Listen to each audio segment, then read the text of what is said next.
You take a rock or a large stone, and you throw it into a pond or a stream, and it plops, and you can see the ripples going out.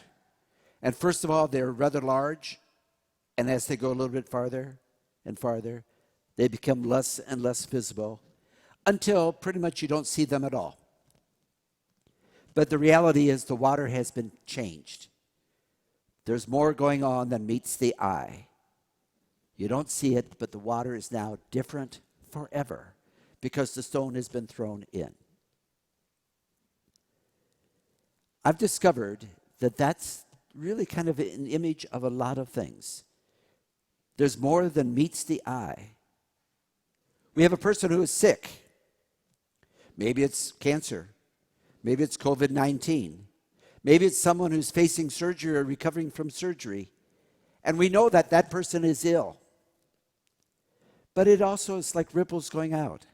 It affects family members and work associates and neighbors and members of the parish community. There's more than meets the eye. It's affecting all of us. Sickness is not confined to a single person. Fortunately, the same thing is true for healing.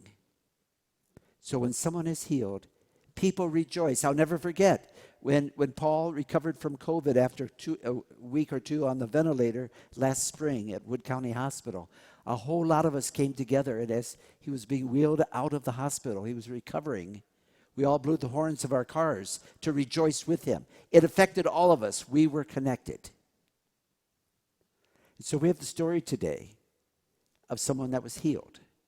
But before we talk about the leper being healed, we talk about the leper with leprosy. Because when he was discovered with leprosy, he not only had this disease, which was sort of the epitome of all the diseases in that time. It was not just a physical ailment, considered to be contagious, whether or not it was that contagious, but it was also considered ritually unclean. And you heard the first reading from the book of Leviticus. You even had to announce ahead of yourself, unclean, unclean, about yourself, so that people would not even get close to you. You know, we worry sometimes about being in 10 days or 14 days of quarantine. A person with leprosy was in quarantine for life. They were kicked out of their families. In Leviticus, it said they had to make their abode where they lived outside of the camp. They could not even be mixed with the others. So we have this wonderful story of him being restored. And it affects everybody. No wonder he went out and announced it to the whole world. How can you keep that to yourself? I can go home. I can rejoice. I am healed, but now I belong. Jesus brought me back into the community. And he did it by inserting himself into the man's world first. That's the amazing thing. It's sort of like the stone going into the water. Jesus went into the world of leprosy. If you listen to the story, it really is kind of mind-boggling. First of all, instead of the man announcing unclean, unclean, he came right up to Jesus and knelt down and said, heal me, make me clean. The man already was breaking one of the rules. And then Jesus literally entered into the world because he touched him. And touching a leper makes you unclean as well. But Jesus touched him. He healed him.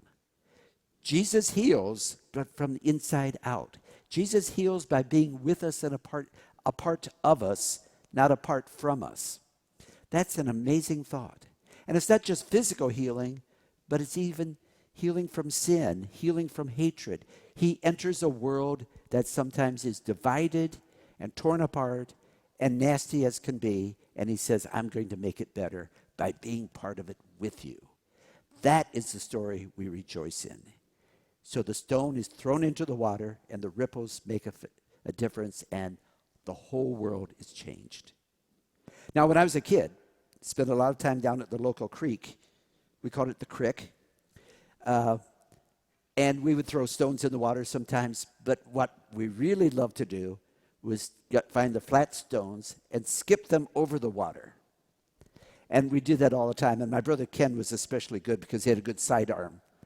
And so he could get it to skip over the water 5 times, 7 times, 9 times, 10. and sometimes even go all the way across and land on the other bank. And it was really exciting and it was fun, and you win the prize if you do it the best. But that's not the way Jesus did healing. He didn't just kind of touch down and skim over people and say, I heal you, I heal you, I heal you. It would have been very dramatic. But he was more like the stone plopped into the water. He immersed himself into the world. And he entered the pain that we have. That is still going on. Jesus still enters our world. There's more going on than meets the eye.